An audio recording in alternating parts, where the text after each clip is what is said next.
네, 우리 예수님을 닮아가는 공동체, 한 영혼을 소중히 여기는 교회, 하나님이 열어주시는 교회, 이 세 문장이 제가 교회를 시작한 지 이제 18년이 되는 지금 저를 있게 한 큰 중심이었습니다. 하나님이 지금까지 조금씩 베풀어 주신 은혜에 감사를 드립니다. 여러분은 어떤 교회를 꿈꾸고 계십니까? 저희 교회는 추수감사주일과 이 설립 감사 예배를 함께 드립니다. 제가 처음 2006년도에 템피에서 샘솟는 교회로 개척을 할 때도 추수감사주일에 개척 예배를 드렸고, 또 2014년 우리 교회와 샘솟는 교회가 합병해서 챈들러 한인 장로교회로 새롭게 취작할 때도 추수감사주일에 합병 예배를 드렸습니다. 그래서 추수감사주일이 되면 저 개인적인 감사는 물론이고 우리 교회 위에 허락하신 하나님의 은혜에 늘 감사할 수 있는 계기가 되었습니다. 여러분은 어떤 교회를 꿈꾸고 계십니까? 우리 교회 벨리 한인 장로교회에 허락하신 하나님의 은혜가 큽니다. 지금 우리 교회가 있기까지 우리 많은 성도의 수고와 헌신이 있었습니다. 그리고 우리는 이 영광을 하나님께 올려드립니다. 이제는 교회의 다음을 기대해야 할 때입니다. 교회 건축을 마치고 팬데믹을 마치면서 우리 교회의 다음을 생각해 보았습니다. 우리 교회가 어떤 교회가 되어야 될까? 하나님이 열어주시는 교회의 모습이 어떤 모습일까? 이때 제게 큰 위기가 찾아왔었습니다. 상실감이었습니다. 머릿속이 무엇인가로 가득해서 이 생각이라는 것을 할 수가 없었습니다. 가슴이 답답하고 교회 건축을 마친 이후에 공허함이 몰려왔습니다. 겉으로는 교회 건축에 대한 보람과 기쁨과 감사와 찬송이 넘쳤지만, 그렇게 하고 있었지만 제 안으로는 다음으로 이어지는 교회에 대한 걱정과 염려가 가득했던 것 같습니다. 제 믿음이 부족했던 것이지요. 나중에 알았습니다. 이것이 교회 건축을 마친 목사님들이 다 반드시 겪게 되는 그런 과정 중에 하나라는 것을 말입니다. 그런데 이때 제 마음을 바로잡아 주신 하나님의 음성은 벨리 한인 장로교회는 하나님의 교회라는 사실이었습니다. 하나님의 교회니까 하나님이 세워주신다는 믿음이 생겼습니다. 팬데믹 이후에 각 교회들이 저마다 생존의 길을 걸어왔습니다. 팬데믹 동안 중단되었던 그런 교회가 새롭게 시작되었기 때문입니다. 그런데 팬데믹 중에 문을 닫은 교회들도 많이 있습니다. 팬데믹 가운데 끝이 났어도 교회로 돌아오지 못하는 교인들로 인해서 문을 닫게 되는 교회들이 많이 생겨나기 시작했습니다. 이런 상황과 환경 가운데서 저희 교회는 입당식과 장로 임직식을 거치면서 새로운 다짐과 함께 새롭게 출발하는 계기를 마련했습니다. 하나님의 은혜입니다. 그럼에도 불구하고 계속된 교회의 부담은 저를 힘들게 하였고 늘 하나님이 열어주시기를 기도하며 한 해 한 해를 지나가게 되었습니다. 올해 초 잠깐의 쉼을 통해서 하나님의 뜻을 헤아리고자 다시 시작한 것이 처음으로 돌아가자 하는 것이었습니다. 내가 예수님을 만난 첫 경험, 내가 목회를 위해 신학교에 발을 디딘 첫 걸음, 내가 교회 개척을 위해 기도하며 드렸던 첫 예배, 감격과 기쁨이 가득했던 그 순간들은 영원히 잊지 못할 기억으로 남아 있습니다. 그래서 처음부터 다시 시작한다는 마음으로 예수님에 대하여, 복음에 대하여 말씀과 기도를 강조하며 조금씩 기초를 다시 세워나가고 있습니다. 그런데 여러분은 정말 어떤 교회를 꿈꾸고 계십니까? 성경은 초대교회의 여러 가지 모습들을 통해서 건강하고 바른 교회의 모습들을 전해줍니다. 오늘은 이 교회들 가운데 데살로니가 교회를 한번 살펴보고자 합니다. 데살로니가 교회는 바울이 2차 전도 여행을 통해서 잠깐 머물면서 회당에서 예수님의 십자가의 보혈, 부활을 전하며 믿게 된 이 신자들로 인해서 세워진 교회가 데살로니가 교회입니다. 바울은 핍박을 피해서 밤중에 몰래 도망하다시피 이 데살로니가를 떠났기 때문에 이들의 신앙에 대한 불안감이 늘 가지고 있었습니다. 데살로니가에는 과격한 유대인들이 살았고 성난 헬라인들 그리고 무례한 로마 권력자들이 있어서 기독교인들을 심하게 핍박했습니다.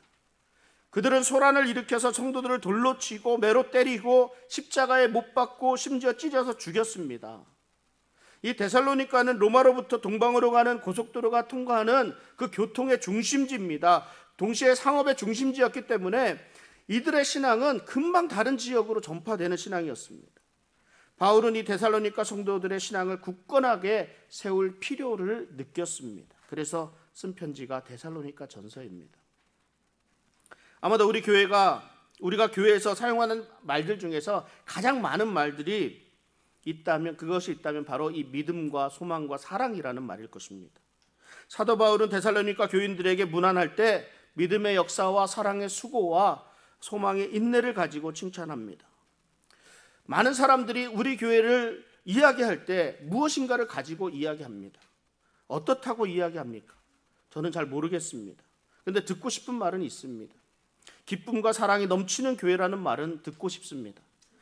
교회 가는 것이 즐거운 교회라는 말은 듣고 싶습니다. 이것은 제 개인적인 생각이고 사실은 정말 하나님께 인정받고 싶은 부분이 있습니다. 사도 바울이 로마 교회를 이야기할 때요, 로마 교회는 믿음의 소문이 온 세상에 퍼진 교회라고 칭찬합니다. 그렇게 말을 합니다. 저는 우리 교회가 이 믿음의 역사와 사랑의 수고와 소망의 인내가 소문이 나는 교회가 되기를 소망합니다. 우리 사도 바울은 데살로니가 교회를 칭찬하면서 이 믿음의 역사라는 표현을 씁니다. 믿음의 역사는 무엇에 대해서 말하고 있는 것일까요?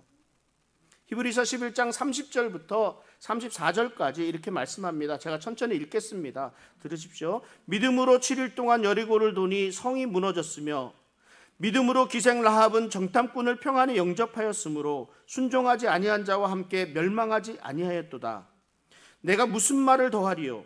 기드온, 바락, 삼손, 입다, 다윗 및 사무엘과 선지자들의 일을 말하려면 내게 시간이 부족하리로다. 그들은 믿음으로 나라들을 이기기도 하며 의를 행하기도 하며 약속을 받기도 하며 사자들의 입을 막기도 하며 불의 세력을 멸하기도 하며 칼날을 피하기도 하며 연약한 가운데서 강하게 되기도 하며 전쟁에 용감하게 되어 이방 사람들의 진을 물리치기도 하며. 우리는 우리의 역사 속에서 이 믿음의 실체들을 접할 수가 있습니다. 히브리 저자가 이 믿음의 역사를 서술하면서 이 믿음의 역사를 말하려면 시간이 부족하다라고 말씀합니다. 여러분, 우리 신앙생활도 마찬가지 아니겠습니까? 믿음으로 순종했더니 그 결과가 하나님이 기뻐하시는 좋은 열매를 맺을 수 있었다는 이 우리들의 간증은 우리 주변에 너무나도 많이 있지 않습니까? 오늘은 저희 교회 설립 기념주일이기도 합니다. 제가 개척한 지 18년이 되었고 우리 교회와 샘손동교회가 합병한 지 10년이 되었습니다. 우리 교회가 아니라 그때 이름이 우리 교회였어요. 우리 교회와 샘손동교회. 하나님께서 이모저모 어려운 환경 가운데서도 교회를 성장시켜 주셨습니다. 이 옆에 보면 교회 통로 벽에는 저희 교회의 단체 사진들이 있습니다. 간혹 사진 속에 성도님들의 얼굴을 확인하게 됩니다. 지금까지 함께하는 소중한 성도들이 있고 무슨 이유에서든 떠나간 성도들도 보입니다.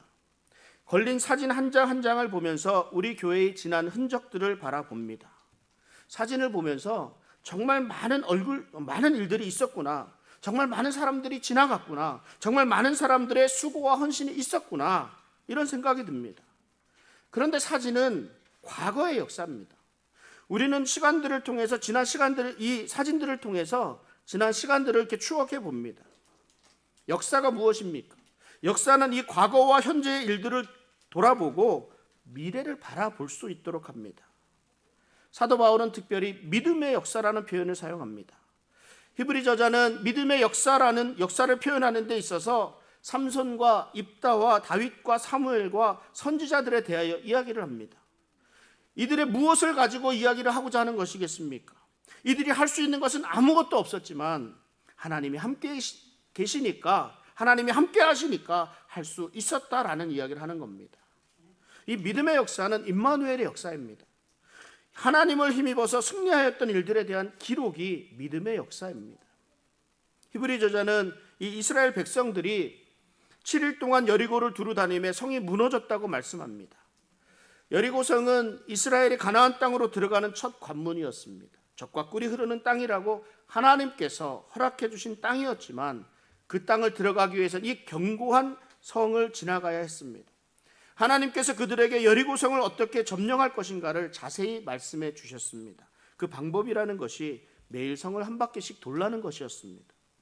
엿새 동안을 그렇게 하고 7번째 날에는 7 제사장이 양각 나팔을 불고 여리고성 주위를 7번을 돌라고 합니다.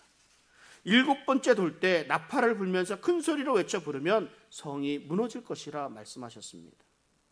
이것은 상식적으로는 도저히 이해할 수 없는 것입니다.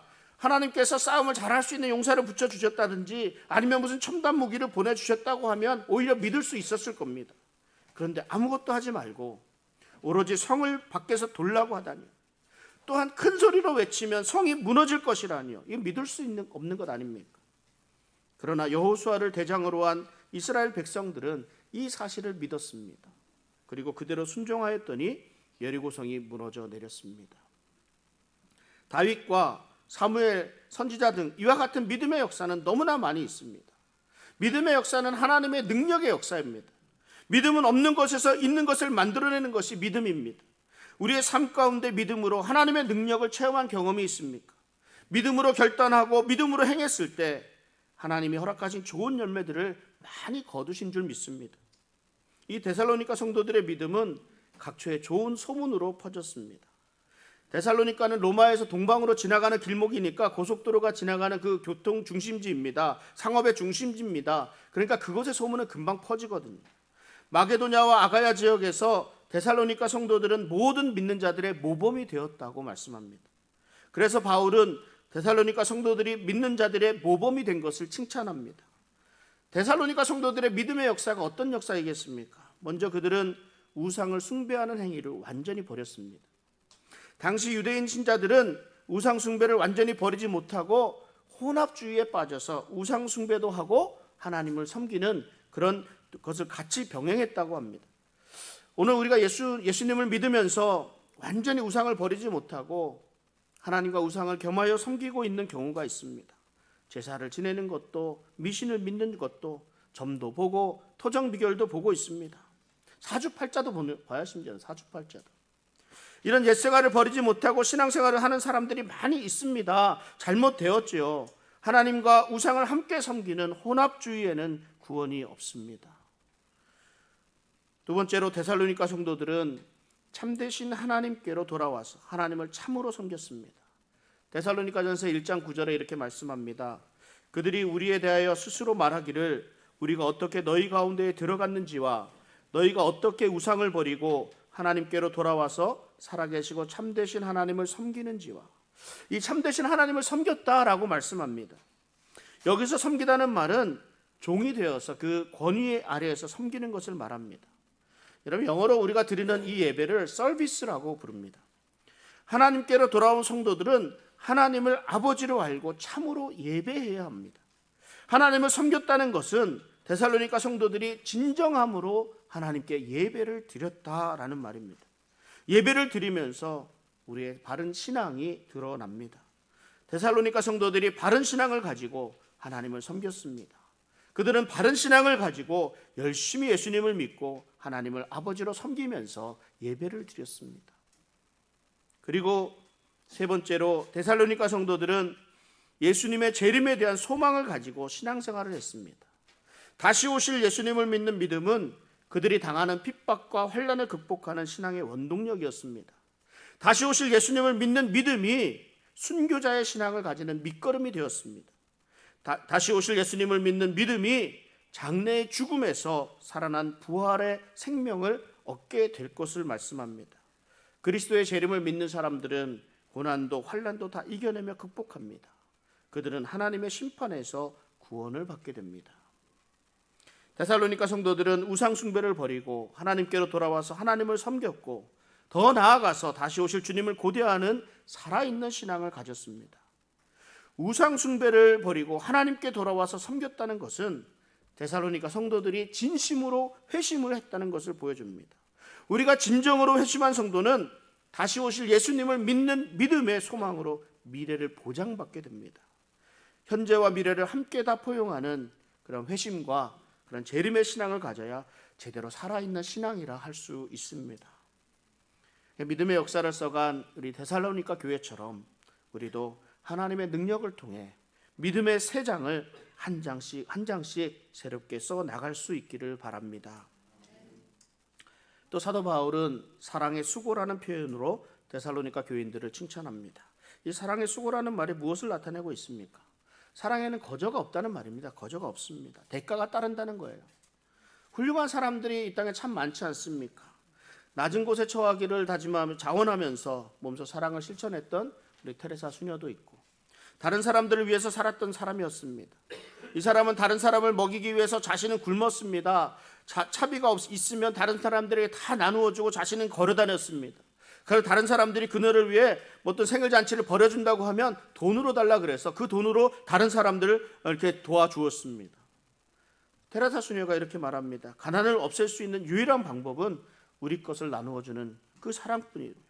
가난한 사람들은 우리의 주님이기 때문에 그들을 섬기는 사랑을 해야 한다고 이렇게 말을 합니다. 도움을 필요로 하는 이웃에게 사랑의 수고를 아끼지 않았습니다. 헨리 루엔이라는 박사가 있었습니다. 세계적으로 유명한 학자이고 교수입니다. 그런 그가 어느 날 명문 하버드 대학의 교수직을 사임하고 정신박약자 수용시설에서 여러 가지 허드렛 일을 하는 복지원의 직원으로 들어갔습니다.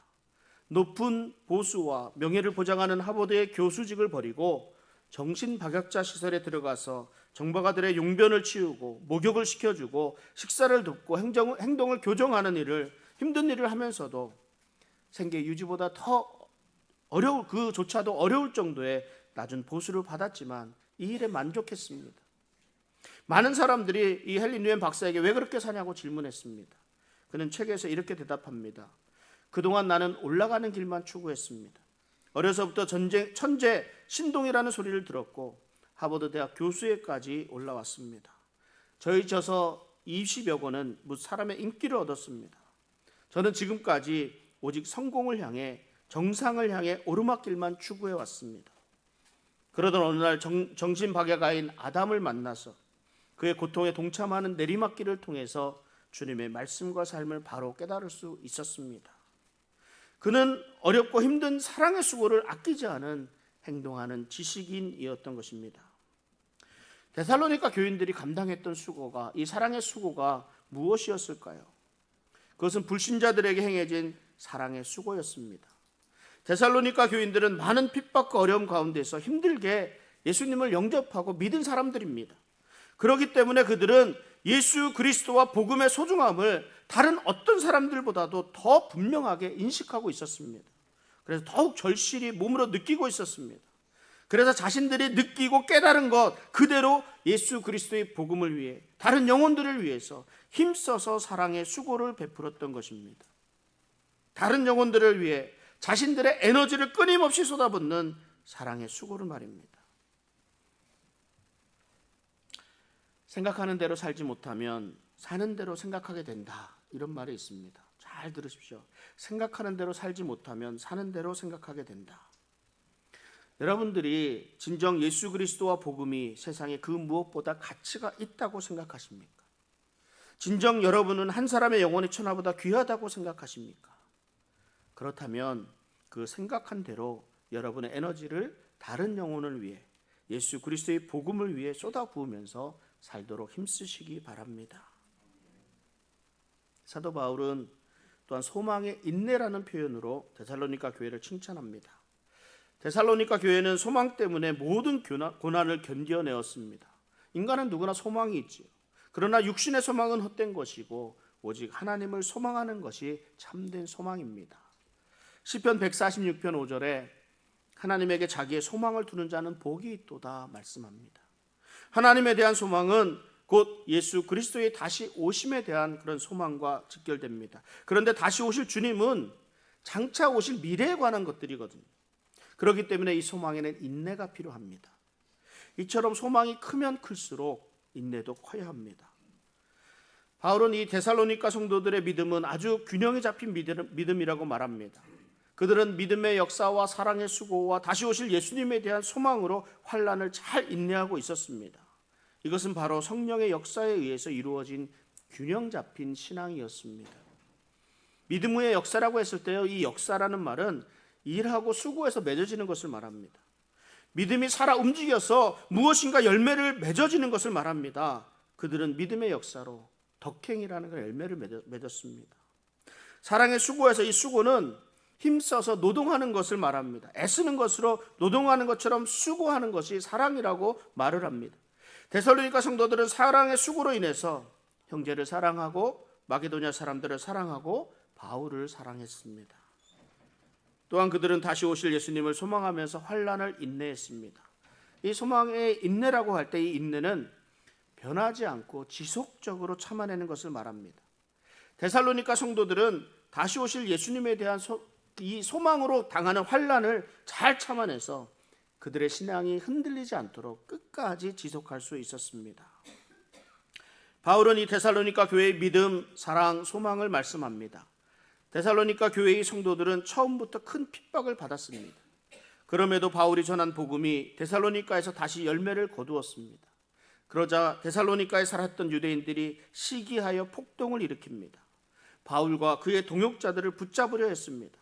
생명의 위협을 느낀 바울과 그의 동역자들은 형제들의 도움으로 밤중에 데살로니가를 피해서 베레아로 도망합니다. 바울은 데살로니가 교회의 성도들 신앙이 환난 가운데서도 기쁨으로 주님을 본받는 신앙을 가졌다고 칭찬했습니다. 우리 주님 예수님은 하나님의 뜻인 십자가를 지시기 위해서 모든 고난과 핍박을 다 당하시고 이겨내시고 십자가를 지셨습니다. 사도 바울도 복음을 전파하여 교회를 세우기 위해서 모든 고난을 당하면서도 다 이겨내고 핍박 가운데 교회를 세웠습니다. 바울은 매로 맞고 돌로 맞고 파손하고 굶주리고 감옥에 갇히면서도 굴하지 않고 다 이겨내서 끝까지 복음을 전파하였습니다. 데살로니가 성도들이 핍박 가운데서 승리하고 믿음 위에 서서 기뻐할 수 있었던 것은 그들이 하나님의 택한 백성이었기 때문에 복음을 들을 때 성령의 능력으로 확신을 가지고 하나님의 말씀을 받고 믿었고 핍박을 이겨냈고 기뻐할 수 있었습니다. 무엇을 말합니까? 하나님의 은혜입니다. 말씀을 정리합니다. 오늘은 추수감사 주일이고 저희 교회 설립 기념 주일입니다. 하나님의 뜻이 있어 우리를 이곳으로 인도해 주셨고 교회를 세우도록 하셨습니다. 하나님이 우리에게 많은 것을 허락해 주셨습니다. 여기까지 인도하신 하나님에게 감사를 드립니다. 이제는 우리 교회가 다음 단계로 넘어가야 할 때입니다. 데살로니가 교회가 믿음의 역사와 사랑의 수고와 소망의 인내를 가지고 많은 사람들의 본이 되었던 것처럼 우리 교회가 이 지역의 본이 되는 교회로 자라가기를 기도합니다. 데살로니가 교회 성도들의 환경이 믿음으로 생활하기 결코 쉽지 않았습니다. 그런데 우리가 처한 환경도 마찬가지입니다. 세상은 우리의 가치를 혼란스럽게 만들므로 우리가 주님을 바라보는 것을 방해하고 있습니다. 세상의 유혹 시험을 이길 힘은 오직 주님뿐입니다. 오직 주님만 바라보며 주님의 능력과 더불어 살아가는 복된 성도의 삶 되시기를 주님의 이름으로 축원합니다. 이 시간 우리 잠깐 함께 기도하도록 하겠습니다. 한 해 동안